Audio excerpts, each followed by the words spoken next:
নমস্কার, দেখছেন কলকাতা টিভি সংবাদ সারাদিন নিয়ে আপনাদের সঙ্গে রয়েছি আমি তসমিনা। আজ রাত দখল কর্মসূচি ফের একবার আরজিকর কাণ্ডের প্রতিবাদে আজ এই নিয়ে তৃতীয়বার রাত দখল কর্মসূচি ফের একবার পথে নেমেছে নাগরিক সমাজ। এর আগে 14ই আগস্ট প্রথমবার রাত দখল কর্মসূচি হয়েছিল এবং এরপর 4 সেপ্টেম্বর রাত দখল কর্মসূচি আমরা দেখেছিলাম এবং এরপর আজ ফের একবার আরজিকর কাণ্ডের প্রতিবাদে পথে নেমেছে নাগরিক সমাজ। 8 থেকে 80 প্রত্যেকেই নেমেছে রাত দখল কর্মসূচিতে। এই মুহূর্তে যাদবপুরের ছবিটা আপনাদের সামনে তুলে ধরছি। যাদবপুরে নাগরিক সমাজ তারা ইতিমধ্যেই পথে নেমে পড়েছে। দেখতে পাচ্ছেন মোবাইলের ফ্ল্যাশ জ্বালিয়ে তারা প্রতিবাদ করছে, হাতে মোমবাতি, প্ল্যাকার্ড এবং মুখে স্লোগান। তাদের একটাই দাবি, জাস্টিস ফর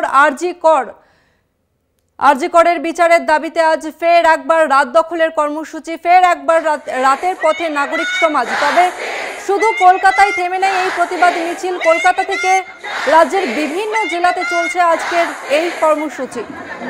আরজিকর কাণ্ডের প্রতিবাদ জানিয়ে শহর কলকাতার পাশাপাশি বিভিন্ন জেলাতে কর্মসূচি চলছে। আর এই মুহূর্তে যাদবপুরের ছবিটা আপনাদের সামনে তুলে ধরছি। যাদবপুর 8B থেকে সরাসরি সেই ছবি আপনাদের সামনে তুলে ধরছি, যেখানে নাগরিক সমাজ তারা আজকে ফের একবার রাত দখলের পথে নেমেছে। এতক্ষণ যাদবপুরের ছবিটা আপনাদের সামনে তুলে ধরছিলাম, আর এরপর জেলার ছবিটা আপনাদের সামনে তুলে ধরবো। সিউড়ি থেকে রয়েছে আমাদের প্রতিনিধি ঋতুবাস চট্টোপাধ্যায়। ঋতুবাস, এই মুহূর্তে তুমি সিউড়ি থেকে রয়েছো, সিউড়ির কি ছবি ধরা পড়ছে?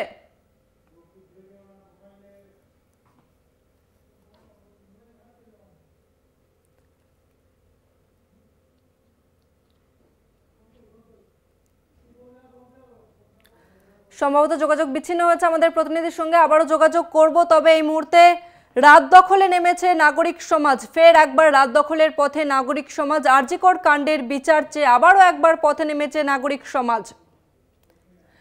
ফের রাজপথে প্রতিবাদ গর্জন। শুধু যে রাজপথ তা নয়, বিভিন্ন জেলাতে চলছে প্রতিবাদ কর্মসূচি। সিউড়ি থেকে রয়েছে আমাদের প্রতিনিধি ঋতুবাস। ঋতুবাস, তুমি এই মুহূর্তে সিউড়ি থেকে রয়েছো, সিউড়ির কি ছবি ধরা পড়ছে? হ্যাঁ, একদমই। দেখো, এখন ঘড়ির কাঁটায় প্রায় রাত 11টা এবং এই সময় সিউড়ির রাজপথের অবস্থাটা তুমি দেখতে পাচ্ছ। এই মুহূর্তে আমি রয়েছি সিউড়ির যে বেনিমাধব মোড়, সেই বেনিমাধবের 3 মাথা মোড়ে এবং এখানে তুমি দেখতে পাচ্ছ 8 থেকে 80 প্রায় সকলেই কিন্তু এখানে জমায়েত করেছেন এবং রাত দখল করেছেন। এবং তোমাকে বলে দিই, উই ওয়ান্ট জাস্টিস, সেই কথাটা কিন্তু এখন পাল্টে হয়েছে উই ডিম্যান্ড জাস্টিস। এবং সেই মোতাবেকই কিন্তু আজকে সারা রাত ধরে এই রাত দখল চলবে সিউড়ির রাজপথে। এবং আমি তোমার সঙ্গে একটু কথা বলানোর চেষ্টা করব, এখানে যারা বিক্ষোভ দেখাচ্ছেন আদতে তারা কি চাইছেন। আমরা বিচার চাইছি, সঠিক বিচার যাতে পাই। 1 মাস হতে চললো, ওই তো একটাই কথা, লড়াইটা যদি থামিয়ে দিই তাহলে তো বিচার তো পাবো না। আর প্রথম কথা হচ্ছে, আমাদের এই যে রাস্তায় একটা এরকম একটা ঘটনা ঘটেছে, এরকম একটা সব থেকে নোংরাজনক ঘটনা ঘটেছে, তার জন্য আমাদের রাস্তায় বসতে হবে কেন?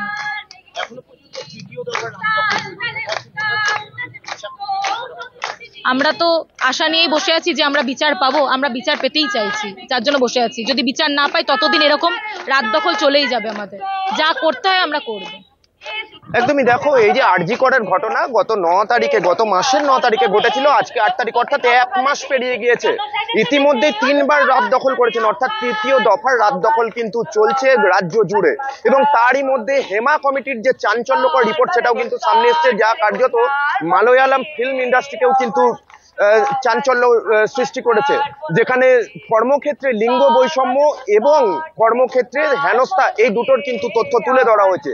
পাশাপাশি রাজ্য সরকারের বিরুদ্ধে অভিযোগ তুলে কিন্তু জহর সরকার, রাজ্যসভার সাংসদ, তিনি কিন্তু অব্যাহতি চেয়েছেন। আমি আরো কয়েকজনের সঙ্গে কথা বলার বিচার চাইছি, সেটা সবাই জানে, কারণ 1 মাস হতে যায় আজকে। আগের মাসের 8 তারিখে ঘটনাটা ঘটেছিল, আজকে 1 মাস, তো এতদিন তো সময় লাগার কথা না। আর এটা পুরোপুরি বোঝা যাচ্ছে this is not a case of a normal rape and murder. একটা রাষ্ট্রীয় ষড়যন্ত্রের শিকার হচ্ছে একটা মেয়ে এবং তার পরিবার। এবং এই জন্যই আজকে এত দিন লাগছে এই বিচারটা পেতে, এবং আজকে বিচারের জন্য আমাদের সাধারণ মানুষকে রাস্তায় নেমে দাঁড়াতে হয়েছে।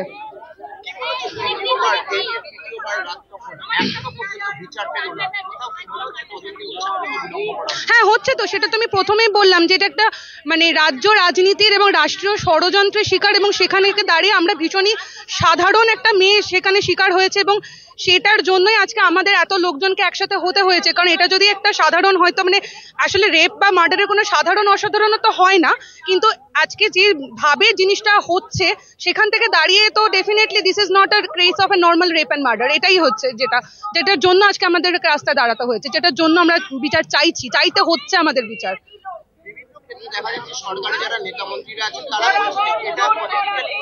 হ্যাঁ অবশ্যই অবশ্যই অবশ্যই নিশ্চয়ই, মানে এটা যদি সাধারণ কোনো ঘটনা হতো তাহলে হয়তো আর 5টা কেসের মতো এটা হয়তো একটা বিচার পেতাম আমরা, তার জন্য আমাদেরকে, এবং এটা আমাদের ভাবতে খুব লজ্জা হচ্ছে যে আজকের দিনে দাঁড়িয়ে 2024-এ দাঁড়িয়েও আমাদের রেপের জন্য আমাদেরকে মানে বিচার চাইতে হচ্ছে। এটাই হচ্ছে সব থেকে বড় কথা। মানে বিচারের জন্য আমাদেরকে রাত 11টার সময় রাস্তার মধ্যে এসে আমাদের একটা জমায়েত করতে হচ্ছে, আমাদের মিছিল করতে হচ্ছে, বিচার চাইতে হচ্ছে।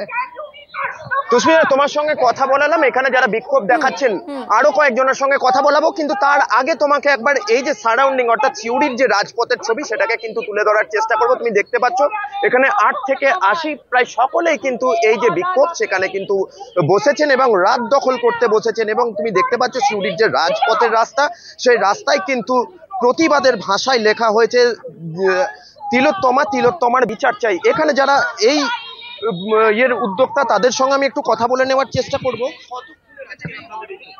আমাদের এই প্রোগ্রাম আজ সারা রাত ধরে চলবে, আর তার সাথে সাথে আমরা একটা প্রার্থনার জন্য একটা ব্যবস্থা করেছি, যেখানে আমাদের বোন তিলোত্তমার জন্য আমরা প্রার্থনা চাইবো যাতে তার বিচারটা আরো তাড়াতাড়ি এগিয়ে আসে। আমরা কিচ্ছু বুঝতে পারছি না কি সাড়া পাচ্ছি। এখানে যতজন মানুষ এখানে এসেছেন আমরা তাদেরকে ধন্যবাদ জানাই। এখানে আরো অনেক মানুষের আসার কথা ছিল, আমরা বুঝতে পারছি না যে কিসের একটা ষড়যন্ত্র করা হচ্ছে, কি হচ্ছে, আমরা কোনো কিছুই আর কি মানে বুঝতে পারছি না। কারণ আজকে 1 মাস হতে চললো, এখনো পর্যন্ত আমরা কোনো বিচার পাইনি। এখনো পর্যন্ত আমাদেরকে এভাবে রাত 11টা রাত 12টা পর্যন্ত বা আমরা সারা রাত পর্যন্ত এভাবে রাত দখল করছি। রেপ হয়েছে, তার জন্য আমরা বিচার চাইছি। কেন চাইতে হবে আমাদেরকে এই বিচারটা? আজকে আমরা মেয়ে হয়ে আমরা দিনের বেলায় স্বাভাবিকভাবে বেরোতে পারছি না, এখনো আমাদের ভয় লাগছে। এত কিছু হয়ে যাওয়ার পর একটা মানুষ, শুধুমাত্র একটা মানুষকে কিভাবে সে অ্যারেস্ট করতে পারে? এটা একটা ষড়যন্ত্র করা হয়েছে, আমরা সবাই সেটা বুঝতে পারছি। কিছু না কিছু কারণে তাদের লোকানো হচ্ছে। আমরা চাইছি সে বিচার হোক, আর যারা এই ষড়যন্ত্রে যুক্ত আছে তারা শাস্তি পাক।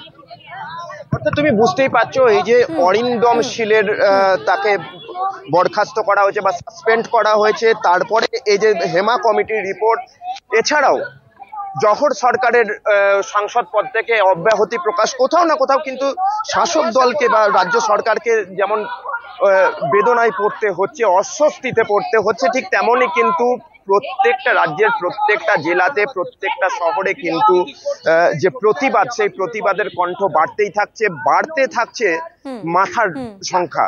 তসমিনা, একদমই ধন্যবাদ তোমাকে ঋতুবাস। আপনাদের এতক্ষণ সিউড়ির ছবিটা তুলে ধরছিলাম। সিউড়ির সাধারণ মানুষ তারা আজকে পথে নেমেছে আরজি করে নির্যাতিতার দাবিতে। আজকে তারা ফের একবার রাত দখলের পথে নেমেছে।